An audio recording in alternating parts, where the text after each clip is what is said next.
Electronic vehicles एक ऐसी industry जिस पे ज़्यादातर बड़े बड़े इन्वेस्टर का नज़र है और इस इंडस्ट्री के स्टॉक्स ने पिछले कुछ महीनों में करीब 100% तक का रिटर्न दिए हैं। For example Tata Motors.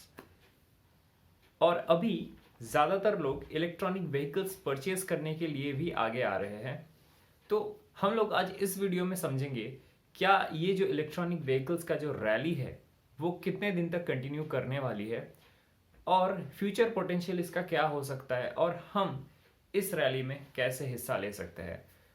तो आज इस वीडियो को आप लोग एंड तक ज़रूर देखिए तो आपको एक बिगर पिक्चर मिलेगा ईवी इंडस्ट्री से रिलेटेड। चलिए वीडियो को शुरू करते हैं। पहले कोई भी जो इंडस्ट्री बूम कर रही होती है तो गवर्नमेंट का सबसे बड़ा हाथ होता है उसमें, उसको पुश करने में। तो अगर गवर्नमेंट जब तक कुछ नए रेगुलेशंस नहीं लाएगी तो प्राइवेट प्लेयर्स जो है वो लोग ठीक से परफॉर्म नहीं कर पाएंगे। तो कोई भी इंडस्ट्री हो जाए उसमें गवर्नमेंट पहले एक थोड़ा सा इंटरवेंशन करती है ताकि लोग उस पर ज़्यादा बिलीव करें उस नई इंडस्ट्री पे और उसको एक पुश मिल जाए। तो इसके लिए हमारी गवर्नमेंट ने भी कुछ टैक्स बेनिफिट्स जैसे चीज़ें लाई है जो हम अभी डिस्कस करेंगे जिससे एक ईवी इंडस्ट्री को पुश मिला है। तो जो फर्स्ट बेनिफिट गवर्नमेंट लाया है वो है, अगर आप कोई लोन लेते हो इलेक्ट्रॉनिक व्हीकल्स को परचेज करने के लिए तो उस लोन पे आपको 1.5 लाख तक का डिडक्शन मिल सकता है अकॉर्डिंग टू सेक्शन 80 EEB। मगर point to be noted, only वो लोन यूज किया जाना चाहिए for purchasing an electronic vehicle. दूसरा जो सबसे बड़ा एक पॉइंट है जो गवर्नमेंट ने दिया है इधर, इलेक्ट्रॉनिक व्हीकल्स पे ओनली 5% का जीएसटी चार्ज होता है, जहां पेट्रोल और डीजल वेरिएंट्स के कार में या फिर सीएनजी वेरिएंट के कार में इससे बहुत ही ज़्यादा अमाउंट ऑफ जीएसटी चार्ज किया जाता है। तो इसके लिए एक कॉस्ट बेनिफिट भी हो जाता है कोई एक रिटेल परचेजर के लिए कि एक जब कोई गाड़ी खरीदने जाता है तो जीएसटी अगर उसका कम लगता है तो उसका एक्चुअल कॉस्ट ऑफ परचेज बहुत लो हो जाता है। और आखिर में इंटरनेशनल कॉन्फ्रेंस में गवर्नमेंट ने बोला है कि हमारा इंडिया में 2070 तक नेट ज़ीरो कार्बन एमिशंस होंगे। तो इसके लिए इलेक्ट्रॉनिक व्हीकल्स जैसी इंडस्ट्री को पुश करना बहुत ही ज़्यादा इंपॉर्टेंट है ताकि एक सस्टेनेबल फ्यूचर बन पाए हमारे फ्यूचर जनरेशन्स के लिए। तो गवर्नमेंट इसीलिए ज़्यादातर जैसे सोलर फार्म्स हो गए, फिर हाइड्रो इलेक्ट्रिक प्रोजेक्ट्स हो गए, जितने भी रिन्यूएबल सोर्सेज ऑफ एनर्जी है उनमें ज़्यादा से ज़्यादा इन्वेस्टमेंट हो रहा है और ऐसे बहुत सारे स्टार्टअप्स हो रहे हैं जिनमें सोलर और रिन्यूएबल एनर्जी रिलेटेड प्रोडक्ट्स को बनाए जा रहे हैं। एक एग्जाम्पल के तौर पर अगर आप अपने घर में अभी सोलर जो पावर है उसको इंस्टॉल करवाते हो और उसका एनर्जी यूज़ करते हो तो आपका इलेक्ट्रिसिटी बिल कंजम्पशन बहुत ही कम हो जाएगा। एक वन टाइम इन्वेस्टमेंट आपको लॉन्ग टर्म सेविंग्स देने में कामयाब होगा। बहुत ही अच्छी इनिशिएटिव्स है ये सब। ये तो हो गई गवर्नमेंट की बात, गवर्नमेंट ने क्या किया है और क्या करने वाली है in future in electronic vehicles से रिलेटेड और रिन्यूएबल एनर्जी से रिलेटेड। अब हम लोग बात करते हैं क्या इलेक्ट्रॉनिक व्हीकल सच में इतने ज़्यादा एफिशिएंट है या नहीं है। तो according to some datas and some experts, and आप लोग खुद भी कैलकुलेट कर पाओगे, एक electronic vehicle only 1.5 rupees per kilometre लेती है जाने के लिए, जहां सेम आप एक पेट्रोल और डीजल कार का वेरिएंट ले लोगे तो वो 9 to 10 रुपीज़ पर किलोमीटर लेगी आपके 1 किलोमीटर जाने के लिए। तो ये cost benefit in the long run बन जाता है। आप अगर ऐसे ही अगर मंथली 400 किलोमीटर ट्रैवल करोगे तो आप सोच सकते हो आप कितना ज़्यादा कॉस्ट बचा लोगे। इसके अलावा इलॉन मस्क जो टेस्ला के सीईओ है, उनकी कंपनीज ने भी ईवीज को बहुत ज़्यादा पुश किया है। उन लोग के टेक्नोलॉजीज इतने हाई और इतने एफिशिएंट है कि उनको देखकर दूसरी गाड़ियों में भी वैसे ही टेक्नोलॉजीज का यूज़ किया जा रहा है।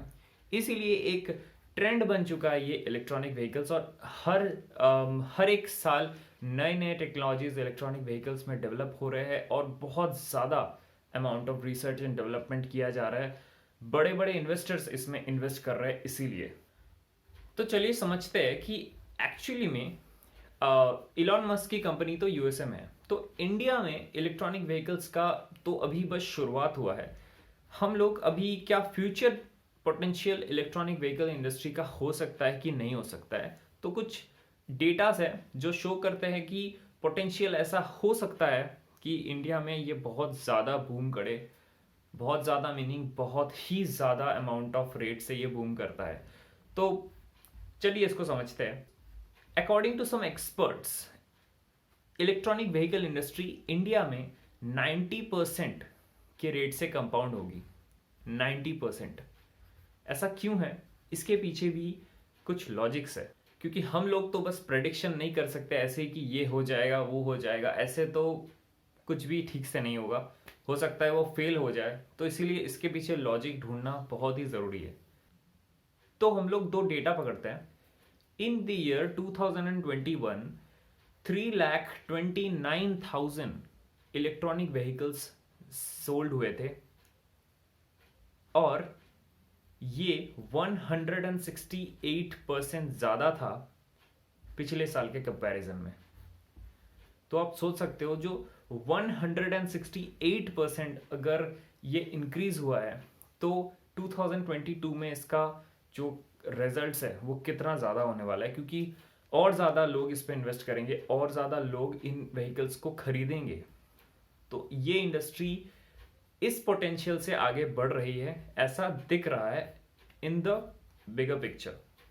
मगर फिलहाल इलेक्ट्रॉनिक व्हीकल्स कुछ ज़्यादा कॉस्टली है। अगर आप जीएसटी को भी माइनस कर दो, ओनली 5% ले रहे हैं, और अगर आप बोलो कि उनमें लोन में इंटरेस्ट में भी आपको डिडक्शन मिल रहा है, मगर इन सब को छोड़ने के बाद भी आपको इलेक्ट्रॉनिक व्हीकल्स कुछ ज़्यादा कॉस्टली दिखेंगे। ये एक नई इंडस्ट्री है, इसमें बहुत ज़्यादा अमाउंट ऑफ इन्वेस्टमेंट की ज़रूरत हो रही है और रिसर्च एंड डेवलपमेंट काफ़ी हाई अमाउंट में हो रही है। इसीलिए और डिमांड इसका क्रिएट करना पड़ रहा है, क्योंकि लोगों में अभी अभी ये ट्रेंड आया और इसको एक पॉपुलराइज होने में जैसे पेट्रोल और डीजल वेरिएंट है वैसे होने में इसको टाइम तो लगेगा ही। और भी इसके पीछे कुछ रीजंस है जो हम लोग अभी डिस्कस करेंगे, जिसकी वजह से इसका इतना दाम ज़्यादा होता है। करीब करीब एक स्टार्टिंग इलेक्ट्रॉनिक व्हीकल का दाम 10 लाख से सपोजिबली स्टार्ट होता है। तो ये एक नॉर्मल पेट्रोल वेरिएंट जो आपको 3 to 4 लाख में मिल जाता है, वो आपको 10 लाख का पड़ रहा है। और इंडिया में इलेक्ट्रॉनिक व्हीकल सेगमेंट में जो सबसे ज़्यादा मार्केट शेयर है फिलहाल वो है टाटा मोटर्स का। क्योंकि जब इलेक्ट्रॉनिक व्हीकल्स इंडिया में पॉपुलर नहीं हुए थे उस टाइम पे टाटा मोटर्स ने क्या किया, जब एकदम शुरुआती महीनों में कुछ साल पहले की बात है, तो एकदम शुरुआती सालों में बहुत ज़्यादा हाई इन्वेस्टिंग किया गया टाटा मोटर्स के द्वारा और टाटा नेक्सॉन को कुछ ही महीनों में लॉन्च कर दिया था उन्होंने एक अच्छे डिसेंट प्राइस में, जिस वजह से एक लोगों में एक ब्रांड वैल्यू क्रिएट हो गया और टाटा मोटर्स ने एक अच्छा मार्केट शेयर ले लिया इलेक्ट्रॉनिक व्हीकल सेगमेंट में। मगर ये अभी स्टार्टिंग का रेस का अभी स्टार्टिंग है। इसमें कौन सी कंपनी आगे जाने वाली है, कौन सी कंपनी पीछे रहने वाली है, किसी को नहीं पता। हो सकता है अभी टाटा मोटर्स ने स्टार्टिंग अच्छा किया हो भी तो सकता है कि आगे जाके टाटा मोटर्स थोड़ा पीछे हो जाए दूसरे कंपनीज के कंपटीशन में। तो अभी कुछ बोलना पॉसिबल नहीं है इसमें कि कौन सी कंपनी आगे जाने वाली है या फिर कौन सी कंपनी पीछे रहने वाली है, मगर इन द लॉन्ग रन ये सबको देखने को मिल जाएगा।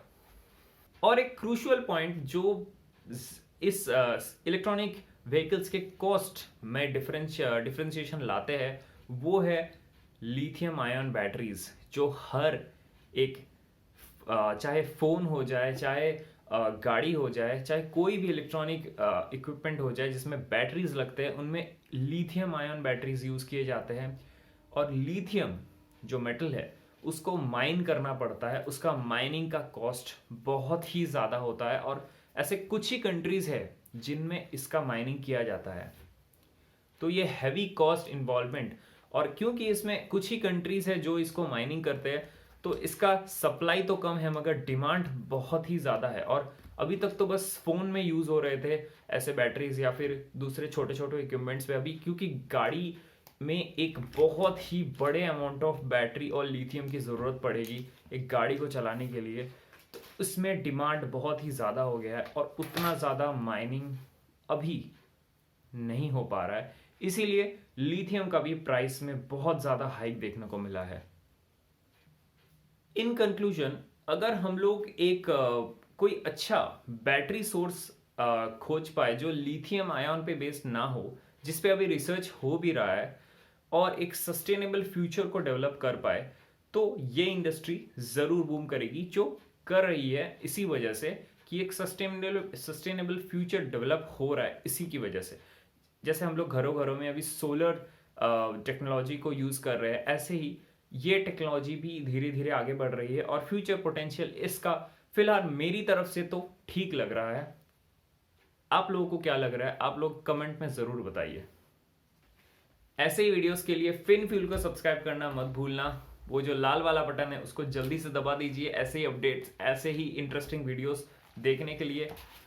और ये वीडियो अपने दोस्तों में ज़रूर शेयर कीजिए और फैमिली मेम्बर्स में भी शेयर कीजिए।